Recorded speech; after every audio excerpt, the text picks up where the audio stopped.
About a couple weeks ago, I went thrift shopping, and I always have fun doing this because I find some really cool stuff. And I was glad that I was able to find the stuff that you are seeing right now.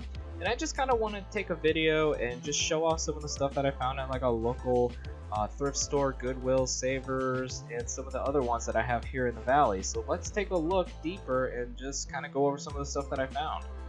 The first one I found was a huge find. This is a 7.1 surround sound Creative Labs inspired P7800 stereo system, and this thing just amazingly just caught my attention when I saw that Creative logo on the speaker.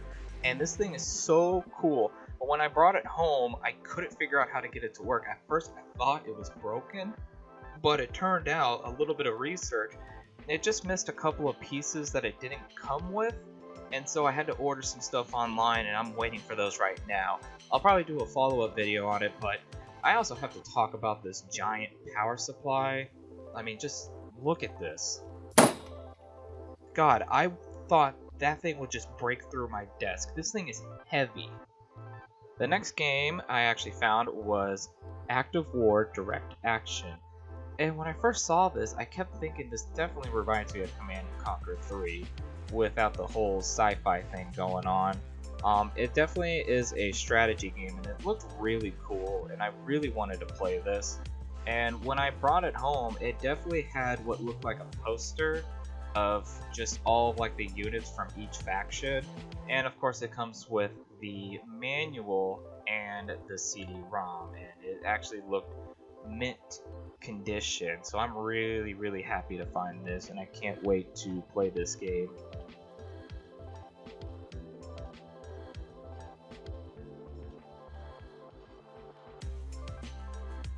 The next thing I found was Roller Coaster Tycoon 2 Wacky Worlds expansion pack, and I am in love with the Roller Coaster 2 game. I mean, I spent way too much time playing this game. Even right now, and especially back in the day, I spent way too many hours on this game, and it's just really fun to build an amusement park. And this expansion pack was a bit harder in my opinion, I'm not gonna lie, but it was definitely fun, and it definitely gave a really good challenge. And that also adds to the other collection I have, which basically is the whole Roller Coaster Tycoon 2 experience, including the other expansion pack, and of course I have the physical game as well. So that completes the Roller Coaster 2 expansion pack and set that I have. I'm sure everyone's aware, but you can also pick up the Roller Coaster Tycoon 2 Thrill Pack on GOG.com for $10, which includes the 2 expansion packs. Next on the list is Crazy Burger by E-Games. And we'll be talking about E-Games here shortly, because I do have some memories about it and just kind of want to talk about this electronical games, or I think it's called Everyone Games. I'll go over more on that on another video. Next on the list is Far Cry 2, and honestly, well, personally, I feel like Far Cry 2 was the best Far Cry game throughout the franchise, and a lot of people like to argue saying that the first one was the best, but I put way too much time on this game, and I wasn't really introduced to the first one until after playing this game. And not to judge it because of its overall quality or the gameplay back then, but I just felt like Far Cry 2 was an overall great experience, especially collecting diamonds, upgrading your guns, and just some of the missions and the open environment and all of its ability to just set it on fire and watch the fire keep spreading.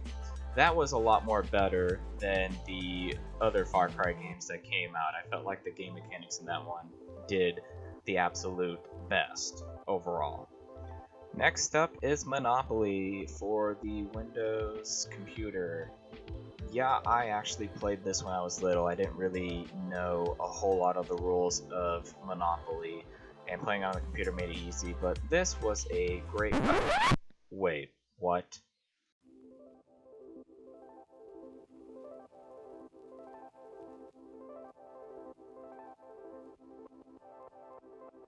Moving along, we have The Sims Park by Maxis, or Maxis Kids. Never played this, but anything from Maxis in the earlier times, I think are going to be the best, even if this was meant to target for younger audience. And really, it looked like a fun game. It does have that SimCity feel to it, and watching the environment grow. And overall, I think I'm going to have fun playing this once I can get my Windows 98 machine back up and running. And I have to get this, of course. I do need some blank CDs in case I need to download software and burn it on a CD, especially for drivers for older machines, since sometimes USB doesn't work that often. And of course, I had to get this game. This is Tiger Woods PGA Tour 2005. And I know sports is a very poor concept for video games, and golfing seems to be the worst, and a lot of people do not like golf, but my grandfather does go golfing a lot, and I tend to go with him sometimes. And I found a way to enjoy golf a lot, and honestly, it's a very casual game that I can sit back and relax, and just swing and hit the ball, and very basic. And really, if I had to choose any type of sports games for like the computer or even for consoles, typically I stay between the golf and basketball games really, but I made sure everything was in there, all the discs are in there, and of course it comes with the manual, so that was a great find.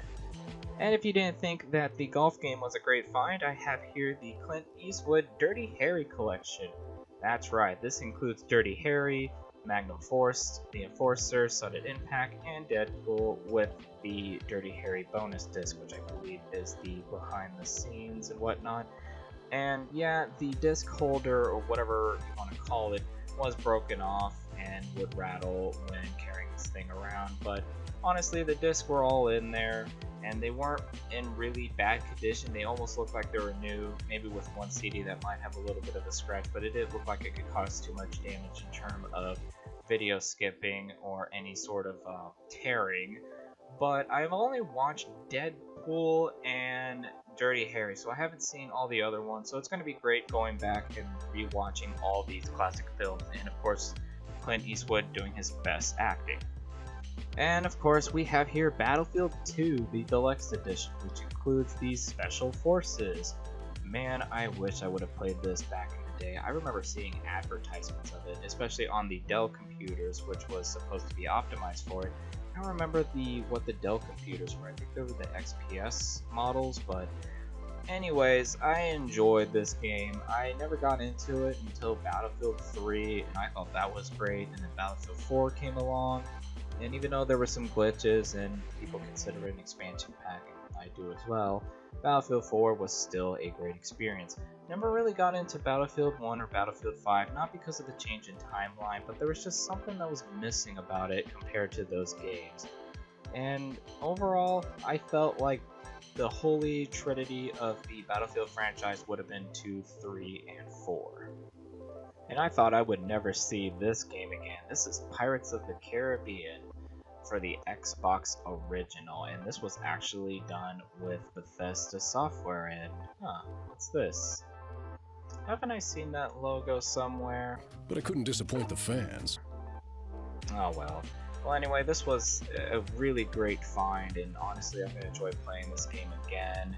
And there weren't really a lot of gameplay footages of it, so this is just some of the screenshots you're seeing, but I'm still glad to find this, and this is going to be a great experience, because this was the first game I remember playing on the original Xbox. I know a lot of people remember Halo and all those games, but I guess I was stuck with Pirates of the Caribbean instead.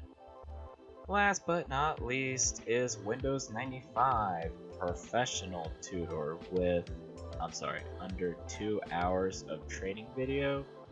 Okay, I guess again this is for people who don't know how to use Windows, but I find it to be a basic operating system, and I guess sure Apple is too, but sometimes I struggle with that than I do with Windows operating system. But I'm kind of curious, exactly what does it go over? Mouse button. I'm going to click on delete. It says, are you sure you want to send these to the recycle bin? And I'm going to click on yes. If it asks me anything else, I'll just say yes again. Wow, that was painful. Well, that concludes the Thrift Finds, the stuff that I found at thrift stores. If you like this video, give it a thumbs up, subscribe to the channel, and I will see you guys on the next video.